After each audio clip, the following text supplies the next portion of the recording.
to this evening's LDF subcommittee on the whatever day it is today, 19th of November. I can't remember the date. We'll start off with the evacuation procedure. You're all aware of the evacuation procedure. There are no planned evacuations, so if we do hear the alarm, it will be a real alarm. You will go to your nearest local nearest exit, which is at the back of the room or this room. Form up in the car park, but if you can stay there until told to leave, that'd be great. Apologies for absence. We've had two apologies. Councillor Simpson, who is being subbed by Councillor Jarvis, and Councillor Taylor, who is being subbed by Councillor Turley. So thank you all very much for that. So, are there any disclosable pecuniary or non-pecuniary interests on anything on tonight's agenda? No. Okay, moving on.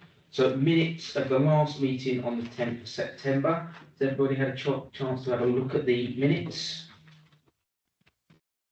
Any questions on page 1, page 2 of the minutes? Move on. I'll take those, thank you. Have a seconder? Yeah, all those in favour? Right, okay, moving straight on to agenda item 5, which is an update on the progress of the employment development plan document. Mike. Thank you, Chair. Evening, members. The report in front of you is basically, as it says, an update on the progress of the employment development plan. There have been 1 or 2 delays. Unfortunately, Dorothy was not so well for a period of time. And we had a period of time also with all the subsequent changes proposed to the National Planning Authority Framework and the global plan system that we were trying to address and consider as part of this as well. And there have been delays in getting the tenders agreed through the procurement system. What you have basically is an update to the time frame, hopefully aiming to get a regulation 18 plan out early in the new year, hoping to target a regulation 19 stage, which is the stage just before you get to planning inquiry, hopefully for the summer. As we indicated, it is looking around about June to September. Now, the changes proposed in the current NPPF have given us some flexibility in the timeframes, and we don't have to have adoption now until the end of 2026. I think the actual data in the change to the NPPF is you only have to have submission by December 2026. We're going to aim for adoption by 2026, which we believe is feasible. There are a number of things we still have to do. So the tenders for landscape character assessment, Greenbelt review, a focused Greenbelt review along the main strategic road corridors, a sustainability appraisal. They are now underway and are looking at the sites and looking at the proposals. The text of the plan has yet to be finalised, and that will be going to, hopefully, as you may see from the report, we are looking to undertake 2 workshops before Christmas with members.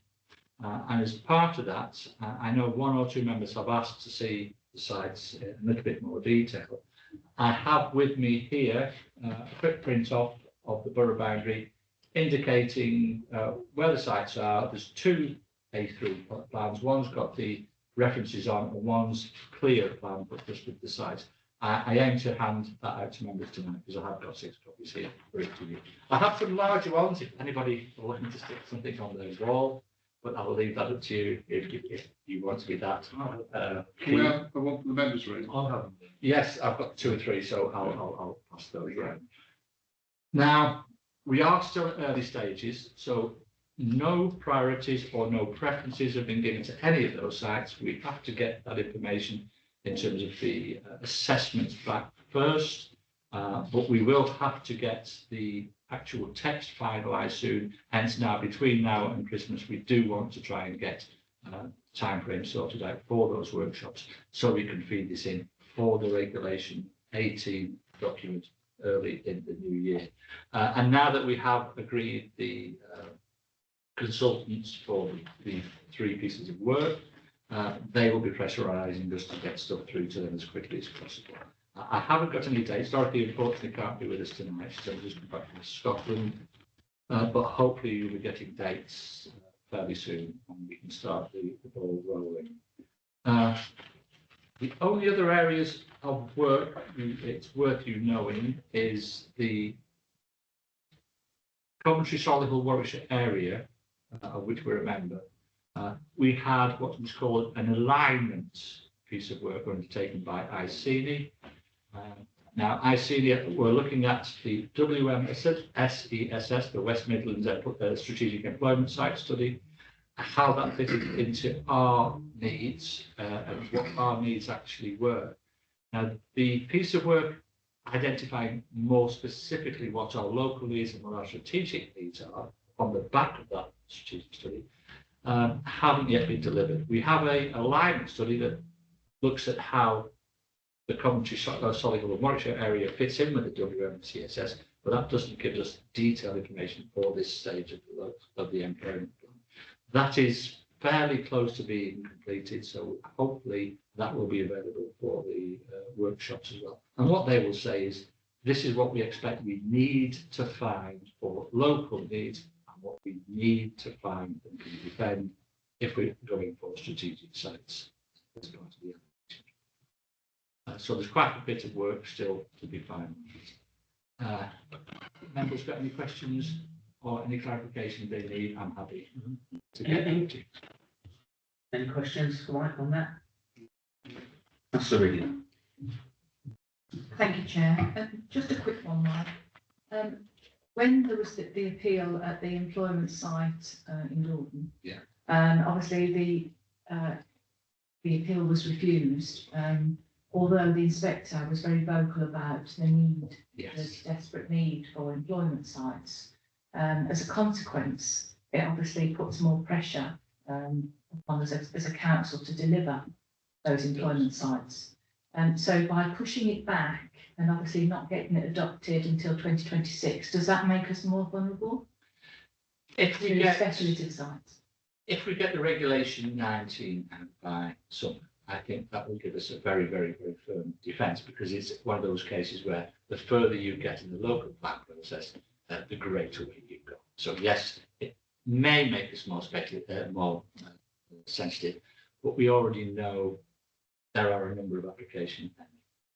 There are, to my own knowledge, we have the Richborough one, which is the junction round. I think members are aware of the Richborough one at the moment. Thrive, which is AM Properties, may be coming in before or after Christmas. That seems to be what Jeff Brown keeps telling me. And the other one is immediately to the south of Coleshill. This is Prologis.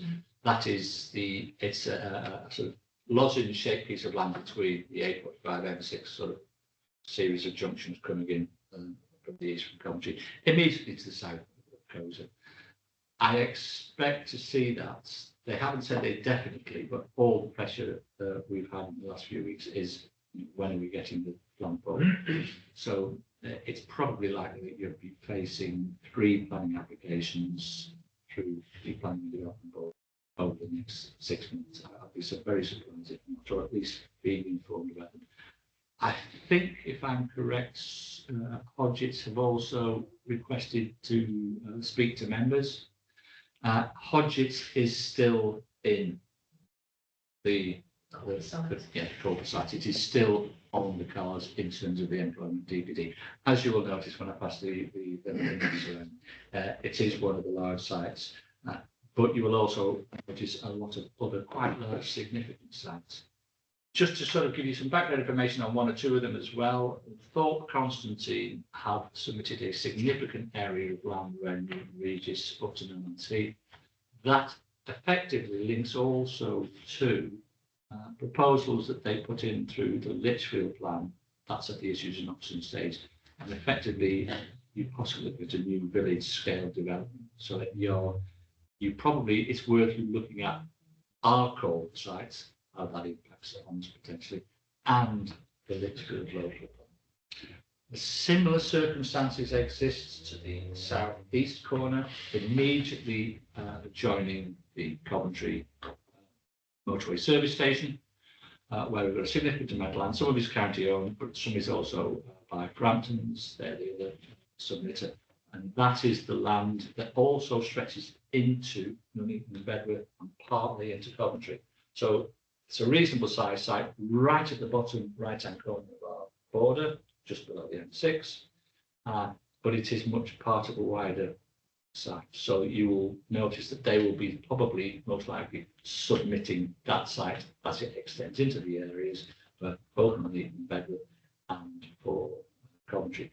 Nuneaton and Bedworth's plans nearing its end, so how they will manage that, I don't know, whether they'll just take a planning application in, because it's too late to go through the local plan process, but Coventry are going through their local plan process, so they will be looking at it similar to what we are currently doing within Coventry.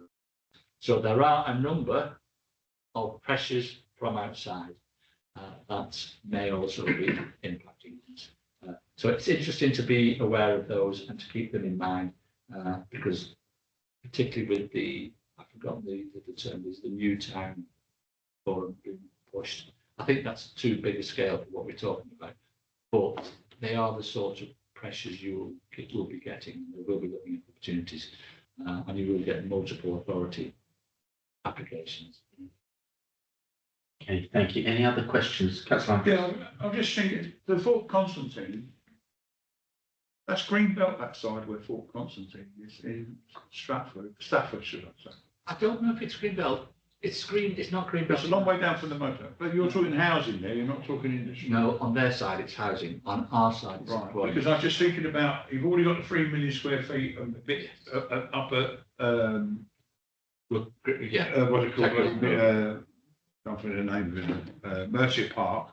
They've already got 2.2 million going to go down the 446, which is on the other side. And I've just come back to the Hodgett's description of the empty quadrant.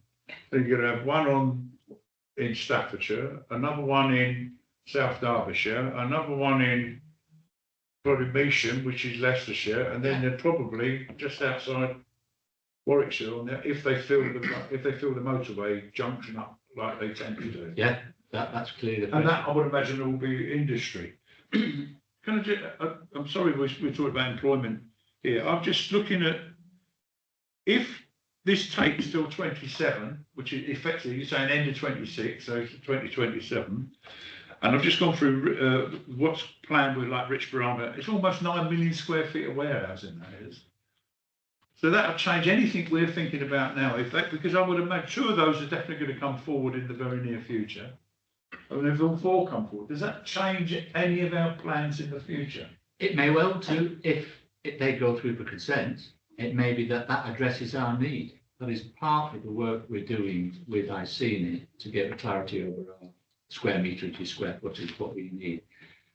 If we do get applications that basically prejudge the local plan, and we've had that before, and that delivers that sort of scale, then yes, that will be saying, well, fine, that's been, it has been delivered. It's always going to be a problem with the local plan process, even though we're trying to push this through as quickly as possible. That where you have, for want of a better word, a development beauty contest where they're all in competition with each other, you will get or may get multiple applications trying to get in before we determine where we would like it, rather than where they want it. And yes, there is that risk. And getting back to, if I may, Chair, about housing, what do you consider, you said effectively a new town. How big's the new town?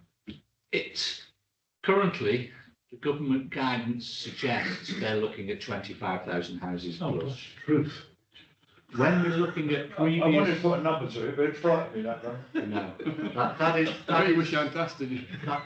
Sorry to upset members. I'll throw something at you. Yes, I never enough. That's the current government figure, but previous proposals for new settlements, not new towns, new settlements. Blaby is the nearest one we've currently got, which is Junction 2021 on the M1, and that is about 5,000 to 10,000 mark.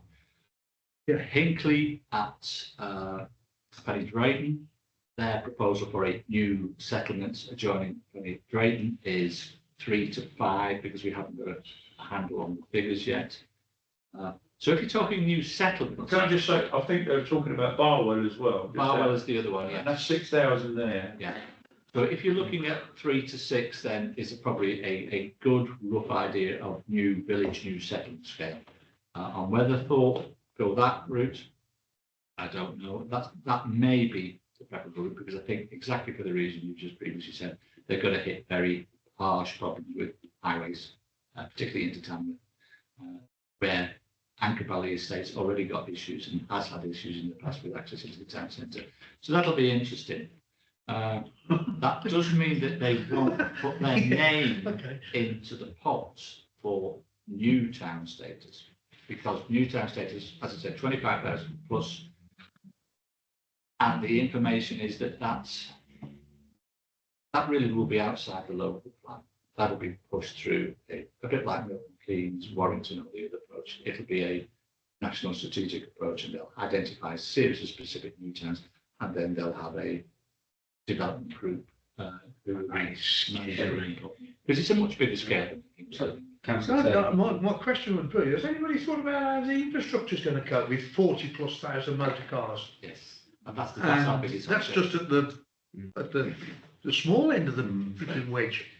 It'll be interesting to see whether any of these proposals come with a treasury commitment to funding the infrastructure, because I haven't seen it. I mean, putting houses up is okay. We know we need them, but what about the infrastructure to go with them? Well, Roads don't cope with it now. And they're going to add another 40+. Nigel, if you go down the Ashby Road now into town, before you get to the railway, before you get Browns Lane, Coden Lane, which is the beginning of the houses, if you look to the left, it all goes round south of the railway and it goes in front of where Jerry Hutchins lives, etc. And there's 750 houses there, and that's probably normal. You'd think. I've also referred to them before now when they talked about doing stuff at Roby's Lane because they're only a bit apart. But the other side of the road, Arkle Farm, there's 3,300 houses going up there. And the strange thing is there, believe it or not, that's Lichfield. That's not Warwick or Stafford. That is Lichfield. Lichfield's contribution to With that. the potential of all the industrial units that are going up in Halifax, all this traffic's going to be coming this way. Well, so then my next question, if I may, Chair, is if you're doing all this employment stuff, you can't be ignoring the fact that you've got to be looking at the call for sites for the housing Potentially in the stuff as future, well. yes, So are we you will. running that parallel? Yeah, no, not at the moment. We'll be running that next year. Okay. So that will be feeding in. Hopefully, we'll be looking at summer, the local plan start next year. But yes, we will get pressure for that because inevitably, our argument with strategic employment is that doesn't necessarily generate the local housing needs, because particularly with you looking at Junction 9, Junction 6, the proximity of Solihull, Sutton Coldfields, Minworth, that area, what they're looking at, or what we should be looking at, is proper public transport and transport improvements to those sites. And in their own right, they shouldn't necessarily therefore then generate a parallel level of housing. And we'll fight it on that, because in the past, strategic development of that scale hasn't automatically required housing of a similar level. But if there's an element of local in there, then that may do. We will have to take that into account. But I just wanted to make sure you were aware of it, so that you don't look at some of the sites in isolation, because our border doesn't necessarily reflect the fact that there's something significantly bigger, but a slightly different nature going on immediately next to us. Okay, thank you. I was going to say, I think it is fair to say though that houses do usually follow those strategic employment sites. As sure as night is day, we know that's the case, and infrastructure follows those sites as well. Was that point you was going to make? Yeah, I was. But just one more. I mean, planning seems to me to be a moving feast, Mike. It is. And I really worry about the fact that I know the forward planning team have got massive amount of work to do and perform magnificently, considering that you're very small. yourself, small, you're a small team. But I'm just on about this human resources implications. There is so much that needs to be done. There was obviously, there's the review, there's a Greenbelt review, there's the DPD, there's our travellers one, there's so much that needs to be done. And it seems that just as we seem to be somewhere, there was a new government white paper, then there's a new NPFF, and then there was various other things. It seems to change all the time. Do you think you have enough resources to be able to manage the work that needs to be done effectively? Bottom line is from the work, if we can't do it in-house, it will be outsourced. So it will go through land use consultancies, consulting company running the 3 contract. My senior are doing the technical statistical work for us. To be honest, they're doing a significant amount of the West Midlands work and the East Midlands work as well, because they're also doing that work for some of the Leicestershire authorities. So to some extent, they have slight benefit that they're doing the same job, but probably for a dozen authorities effectively in the area. So we will use as much as we can on the consultant side, but just so members are aware, it will be expensive. I know Dorothy may well be speaking to you on that. It will be ratcheting up over the next few years. A lot of it also depends how the government reacts in terms of the changes next year, because in terms of non-delivery or sites that are not coming forward quickly enough, the Langley Sue in Birmingham has been one, and they have parachuted in a team to run that. So worst case scenario for some authorities is that they may end up with Homes England or DLUC basically transporting management groups in to try and address it. Personally, I don't think it can make any difference. They'll still hit the same problems that the local authorities hit. They'll still hit building supply shortages, staff supply shortages, legal difficulties. So I'm not quite sure how they believe that they will be able to do that, but we will wait and see.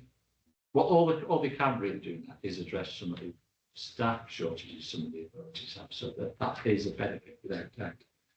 And we'll just see how we progress. It's an interesting times, really, is probably the best I can say. Okay, thanks, Mike. Just a couple of comments, maybe questions from myself.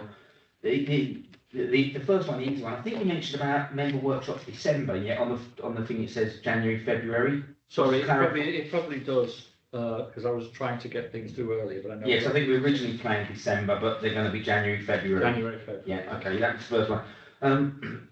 My other 2 points is when we get these cross-border initiatives, who gets the credit for them? Is it divvied up equally, or does the first team get the credit, or how does that work? That's the first one. And the other question I have is around the brain's gone blank. What was my other question? If you can answer that one, the other question will come back to me. Sorry. Yeah. On the cross-border, it will simply come down to hectareages, square meterages, and they will be allocated based on the borders. So if the majority of, say, housing for that sort of Thorpe site was on the Lichfield side, then it will be credited to Lichfield. But we have the employment allocation, then the employment allocation will be credited to us, not to Lichfield. No doubt there will be some horse trading tried to Maine to cross-border it, but unless, as far as I'm concerned, unless it's a out of local authority control proposal, hence a new town, only at that stage would it be, would the credit not be given to us. Be aware, new towns, if they are new towns, I'm suggesting that they will be, because the scale I think is completely inappropriate to where we're talking about. That would be taken out of our control, most likely, and it would be credited to the government. So it would be part of a 330,000, is it, per annum? Then it come off that figure, not off ours, and we'd still have to deliver the R. Right, okay. And that's why I wanted to qualify that point, because you also mentioned that bottom right-hand corner of us, Nuneaton, Bedworth and Coventry, we're at different phases and might come in. So as long as if we do have it in our, we get credit. And I've remembered the other one. It was around, you mentioned, and it picks up on Councillor Wrigley's point, in the plan, something could have approval but not yet delivered, and we don't always get credit for it? Depends on timing. It depends. I mean, on the whole, if it's in the plan and it comes forward, then we'll get credit for it. It's where you're situations where we've allocated, say the figure was 50 hectares for strategic development that we had to find. We had to find 1 or 2 sites of approximately 50 hectares. If we've allocated them, and then in the meantime something comes in and we haven't yet got to the adoption stage, it may be that we have the ability at that point to say, fine, we've addressed some of our needs, we don't need this other. The difficulty with taking that approach, though, is without doubt you'll get application immediately thrown in on the site that's not allocated, and they will go through an appeal. The thing that will then come down to will be the figures. It'll be stats to a greater or lesser extent, and it'll be the inspector will say, well, yes, but they have already delivered the 50 hectares. It depends how hard government approach and their guidance to pins will be. If we have a figure that we've delivered part of the local plan as it's progressive and partly through a speculative application, in theory, we've delivered our need. But the applicant will say, well, you identified it as suitable and the need outside of the borough still exists. Coming back to your comment about the WMS ESS, that's that pressure which we're seeing from all around. They would be in a good position to try and argue, unless there's no other merits in the case. So, for instance, it's an AONB, triple SI, site special scientific interest, a strategic gap like we have the Arches. If it isn't protected by something like that, we run a risk of having that plus the allocation. Yes, And that is a risk. because that's my worry, that we have sites allocated which address the need, but if they're not delivered and they still demonstrate a need through the employment kind of requirements, you could almost be forced into duplicating that need and giving approval for something else. We could be. It's difficult because it's a classic case of the development industry leading the pressure. If we have allocated housing sites that don't get delivered within the time frame, we then may get pressure, as we are going to be with the local plan review, to be looking at new allocations.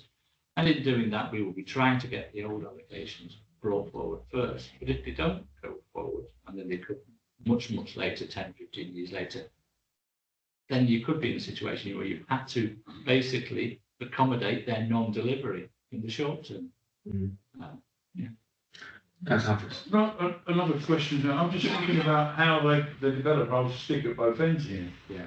Peddymore was released from the Greenbelt 25 years ago by Act of Parliament because it was urgently needed. They only started a year and a half ago. At the same time, the Langley Zoo was mentioned at that same time, 25 years ago. They're not even started that yet. So how can you bring that into any equation when it's... I think that's partly the reason why the government have identified that fact for this parachuted in group to try and address what the issue is that's preventing that site from coming forward. I think we're probably unusual, if not unique, in the West Midlands, and has been suggested so by both the private sector and the public sector in meetings I've been at. We managed to bring Lindridge Road forward before the local plan was really cut and dried and set in stone. Yes, it was adopted, but it was very early stages. That was hopefully to be delivered on the back of the Langley Zoo, and actually it's happened the other way around. That site's coming forward. We've been much more proactive. Birmingham hasn't. So whether that's just a matter of scale and degree, it's easy to bring forward small sites, I don't know. But we have a good track record in getting stuff delivered. That's the important thing. And that would be where we would be coming from with this local plan. We don't stop talking to them while the local plan is in progress. But can I also add something? If you think about, sorry, Chair, should go through you. We have done a deal with Birmingham to deal with the 150 houses Taylor Wimpey's given, because there's no schooling available unless you can drag them halfway down the 446 to get them into Coleshill. Yeah. So there is no infrastructure plan for that apart from dump it onto the edge of on the edge of Birmingham. Yeah. So we can't allow. And the first thing that Nigel said earlier, where's the infrastructure coming from? Infrastructure never catches up, it seems to me.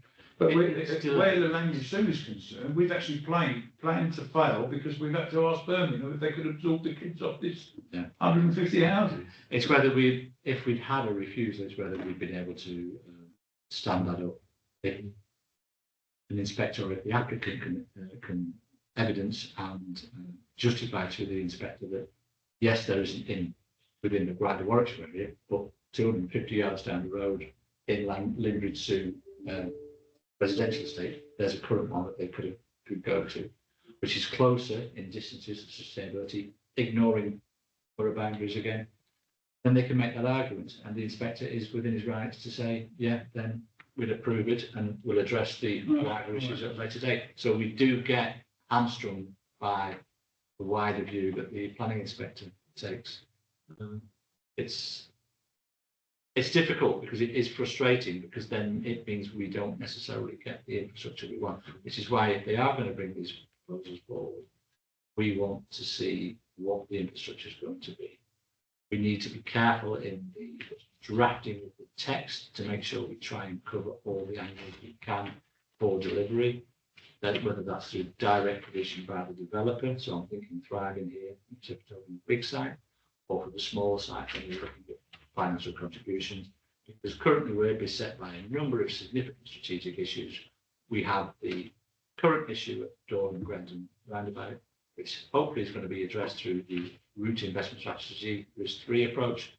Still got to wait for that. But the other sites will be looking at contributions to addressing other elements of highway infrastructure. This is from the employment side primarily, because we've got issues at Hartshill, we've got issues on the A5, we've got issues at Junction 10, we've got issues at H46, and we've got issues coming down to the southeast where we've got the service area and the issues through to Kersley that way. So at the moment, wherever I look, I think you covered the old borough then. I think the important thing is, Mike, as you and I have discussed, it's as much as we want to kind of cooperate and all those sort of things. Yeah. So there comes a time where you go, we need to be a bit more parochial and look after North Warwickshire absolutely. and look after our own things. And I think speaking on behalf of the other members, we're all very keen that we always keep that in mind. And I know you guys do, because we've had the conversation. So what I'm going to do is, if everyone's finished questions, I'm going to move us to recommendations on this report. And that is that the subcommittee, we know the progress and timetable of production for the employment development plan document, and that member workshops be organised in January, February. I have a proposer. Councillor Ridley, Councillor Humphries second. All those in favour? Yeah, that's carried. Thank you very much. Right, moving on to agenda item 6, which is a new one, which is an interesting one. So, Mike, over to yourself. Thank you, Chair. Thank you, members, again. This is the actual approach has been around for a few years, and it's been proposed. This is the natural capital investment, where you look at the value of the land and invest in it to improve its value in ecological terms. So, for instance, locally, Manchester Quarry was a good example that has put in place around about 2014 as one of the pilots. But this is being pushed to a greater or lesser extent also by biodiversity net gain. What it is, it's the Warwickshire Coventry Solihull Natural Capital Investment Strategy, which we've been involved in as members, as officers, feeding in. It's a strategy to look at how it can address and improve the natural capital, i.e. the natural environment in North Warwickshire and in the other Warwickshire authorities. It's a way of developing a plan, because from the strategy will be developed a natural capital investment implementation plan. Lots of more and more acronyms coming through. And what they're looking to do is ensure that all the funding contributions that will be generated in one way or another, like biodiversity net gain, local section 106 agreements, if it's not that biodiversity gain orientated, for development that may be seen as enabling, and for how to in fact market through biodiversity net gain land that we as local authorities and public agencies own through that natural capital investment implementation. If you notice on page 6/7, 17 of 46, there is a sequential test approach, which I think is important for members to understand. So we will be acting as the managers of a series of publicly owned and privately owned sites that there will be a group, a natural capital investment board managing and monitoring. And so if we get a large development site that for whatever reason, it can't deliver BNG on site, because that's the first protocol in the table you see on page 17.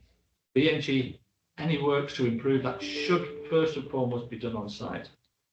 If it can't be done on site, then it should be spent within the local authority where the impact affects. As close as possible if preferable, but notwithstanding that, within the boundary of North Warwickshire. Then we have a series of sequential approaches that if you can't spend those and direct those contributions to within our local authority, then we will look at neighbouring authorities. Then, a bit similar to the old affordable housing contribution years ago, we were looking at it to be village, town, borough, and then the wider area. Then the wider area would be with the Coventry, Solihull, Warwickshire County area, and finally outside that. Now, that's where the recommendation includes seeking members of the Borough Council to sit on the board, because you will be making decisions on where to direct those funds based on that sequential approach. So that's where our direct involvement is. The additional benefit is it's also a marketing opportunity, because what we have emerging through BNG is a market of land where the BNG contributions are going to be directed to. This is the national, this is the England, the Virgin Game funding from all different applications. So we're fairly well advanced, because Warwickshire was one of the pilot studies and one of the original progenitors of the BNG approach, the financialisation of the natural environment, to help address the impacts on it. So effectively, we're in the market of the Natural Capital Investment Implementation Plan, and the board will be marketing our land to other authorities, to other areas to spend in. And then we will, through the Warwickshire County Ecologists and Warwickshire Wildlife Trust, who effectively will be part and parcel of the implementers and managers of those sites. We will then take those contributions to improve the land within North Warwickshire and Warwickshire as a whole. So it's effectively creating, similar to the Warwickshire Investment Board or similar others for employment uses or other affordable housing promoters through rich social landlords. This will move into a market, and it will be basically marketing our land to have money spent on it. So not only our own BNG, but others. Others, particularly, and I'm thinking the main cities and urban areas where they may not necessarily have the opportunity to spend BNG contributions, but we're immediately adjoining them, or we do have the sites. So we have a dual benefit. Get the benefit of not just the economy of the market being created by BNG, but the fact that the money's being spent on sites with them. I have been encouraging local parishes, other agencies, and ourselves to look at. We don't have a significant amount of land that I'm aware of, but we are looking at opportunities to identify some of our sites for BNG opportunities. We're already operating with the county through Biodiversity Net Gain, because they provide us with the professional ecological advice for the planning applications. So to some extent, this is a double benefit, is that we're actually getting the people who are determining the BNG needs and requirements on the applications. They are going to be effectively then passing that on to a similar body that we're involved in to manage them and to make the best of the funds that are coming our way. I think that's about the easiest way to explain it. I will probably be, or another officer within the authority will be on the technical advisory groups. So we will give some input, but we do need members on board, which is why the recommendation asks for this to be passed on to the executive board and final decision. Because if we're not on that board, we don't want decisions going away and outside. So that was really the push that I would like to see. The question I've got is, this report is really, I can't really understand it, but I'm with you on what you're saying. What I can't work out is we've got this going on, and we've got all what you've just been on about previous, about all the new builds and all the other stuff. Is that not contradictory to this? it's how the impact of that I may is not going come to be across addressed. quite. Yeah, no, that's right. Effectively, you've got that. So we've got the employment DPD, we've got the employment sites coming forward, and the impact on that. They have to address their impacts in biodiversity impacts on site or through this approach. Right. So they have no choice. By law, from the 1st of April this year, I think it's a 10% improvement. So their impact is not just, oh, how are you going to address what's been lost? Any impact has to be improved by an additional 10%. It was just I couldn't work out. Effectively, it's us trying to manage on our own basis the impact of their development. Now, the reason it's a number of authorities, this is the Warwickshire authorities have got involved in this, is because what we're seeing is similar to carbon trading. You are seeing a market developing by hedge funds, by equity funds, by pension funds who own significant tranches of land across the UK. If you're talking about significant amounts of money, they are advertising already. You know, here's where you can spend your BNG. So there's an element of profit, obviously, got to be in these, otherwise they wouldn't be doing it. And as we've said in members' meetings and planning and development boards, we don't want to see the impacts on us being spent outside our borough. Now, the final sequential test on that table in figure 2 mentions elsewhere in England. There is a requirement within the biodiversity net gain that if you do it outside of the area that impacts, you have to have additional 50%. I can't remember the exact percentage, but it's 50 or 8% more than your impact. But when you're looking at the scale of the financial return from some of the sites we're talking about, if you're looking at 1,500 hectares and you're looking at logistics or similarly in housing, that's going to be significant. What we want to be is we want to be in the market, marketing ourselves to, well, we're the best way to spend that, rather than a pension fund spending it on an island in Scotland, putting some wind farms against some nice trees, because we don't get any benefit from that. And we think if we take that approach as well, we're more likely to get developers who, for better or worse, know us and know the area they are, and are going to be able to sell their development. I do say sell, because it is a market, their development to us, on the basis that they can come to us and say, oh, well, we know you have this system in place, we know you have an arm's length group, or whatever you want to call it, that will manage sites. Can we spend it in there?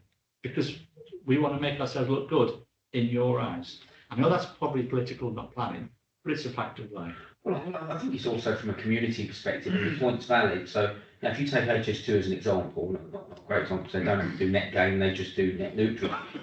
They're building their own, they can offset anywhere. Yeah. They don't have to offset here. What this does, and the beauty of this is it says, if you're going to do a development, you've got to look at offset plus 10, and you've got to look at it on your site in the first instance. If you can't do it on your site, then bordering your site. So what it does is make sure that those communities that are impacted by these developments, the actual biodiversity offset is as local as possible. If I'm kind of understanding. Yeah, absolutely right. That's it. So Councillor Humphries first, then Councillor. I don't necessarily subscribe to that. I'm just thinking of where the concrete plant is along at Lee Marston, and you live down that part of the world as well. All of that wood there was offset for Hams Hall 30 years ago. It's now a big pile of trees laying on the side of the road, all been chopped down. They're going to come back later and they're going to make it. Wait, how do you do a minus of X and then get a plus 10 when you do what they're doing? I don't understand how we can control that. Unfortunately, HS2 are not a great example because it's an act that predates this. Unfortunately, they kind of do a lot. But your point's well made. What this does is actually make sure that doesn't happen again if we've got large developments, because they'd have to do it local to the site.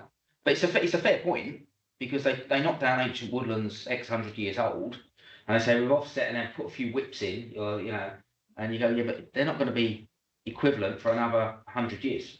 Yeah. So it is one of but we have to work within the remit that we've got. Yeah.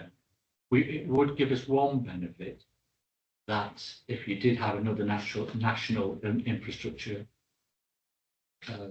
project come along that was to impact on the land that we have, that we're getting improved, is the very fact that we have those legal contracts applying to that effectively puts us into the private sector, and they'd have to address that with significant compensation. And that's just the value. It doesn't prevent the loss, but it might maximise the compensation which you get into. That's the only benefit. So if phase 2 did ever go ahead, the eastern leg, for example, or the eastern leg ever went ahead and they cut through Kingsbury Water Park, they've got to actually offset all of that, actually as local as possible. So, Councillor Ridley. Thank you, Chair. Just quickly, I get it. I read it last night and then. Oh, get on reading. I love planning. Effectively, I understand it could be art, it could be Hartshill Hayes or Manchester Quarry or something like that, but could it be something like land owned by Warwickshire Wildlife or land owned by a parish council, say? Yes, absolutely. Good, okay. The encouragement is there. I've been doing this for over a year. So we're speaking with parishes when they speak and say, well, have you got land? If you get the opportunity, go see Mr. Lowe in Warwickshire County or go and see the Natural Land Capital Bank. I'm terrible with it. There's so many acronyms hitting this area at the moment. It's getting ridiculous. But effectively, yes, having a Warwickshire-based bank of sites to spend money on, and if they're not in it, they won't get the benefit. Yeah. It's I actually see it as quite a positive thing, actually, when you think about the development that we know is coming. We don't quite know what and where. The fact that this will be in place. So, any more questions on who to recommend? So, the recommendations for this subcommittee is that we recommend to the exec board that the natural capital investment strategy is adopted. That we note the progress towards developing a natural capital investment implementation plan. That they agree the approach to the governance of the strategy and the establishment of a capital investment board, and that they appoint a member onto that board. I propose that. Seconder. Councillor Ridley, all those in favour? That's carried. Thank you very much. And thank you all. just one last point. Sorry, Mark, yes. I will be going to the board before Christmas from this. This is part of the reason we had this committee before. But I was just really cheeky and asked, does anybody fancy volunteering to be the board? Because they do keep asking me every time I go to the board, does anybody fancy being a member of the board? Stand back, you'll get killed in the rush. I think we probably need to understand what the commitment is as Yeah. I think it's not a no, it's a maybe, but what's the commitment? And the board sent Christopher Bowden, who drafted the report, you can see, he said if you need any meetings, he's more than happy to come and give you a presentation. I've told the chair that's plenty of time. Always give it a busy man. Yeah. Chair, just before we finish, it talks about membership comprised of the relevant cabinet member or representative from each of the 8 constituent authorities. Is that basically all the authorities in the West Midlands? There's 5. No, in the Warwickshire Coventry. Warwickshire. So there's only 5 in Warwickshire. So it's Solihull, Coventry, ourselves, is it Warwick? Right. Warwick. It's the 5 district and boroughs, Solihull, Coventry and the county. And you will also have Warwickshire Wildlife Trust will be on there. They've got a chunk of land. Well, they have some land in our area as well. And effectively, those groups, I can't remember the other board members, they're part of some of the strategies that again come through government for natural capital and nature conservation and restoration funds that they're going through. But effectively, it's those with stakeholders. It's pretty low. I was sitting there It thinking. sounded like you were volunteering to me, Dave. I could just see us sitting there having a bum fight with people from Shropshire or somebody. No, if no. it was going to take a bigger area. No. It's very focused on that Warwickshire Okay, Solihull thank you. area. Who's not here? I can go on. Simpson. Yeah, Mr. I love the Simpson. diplomacy there.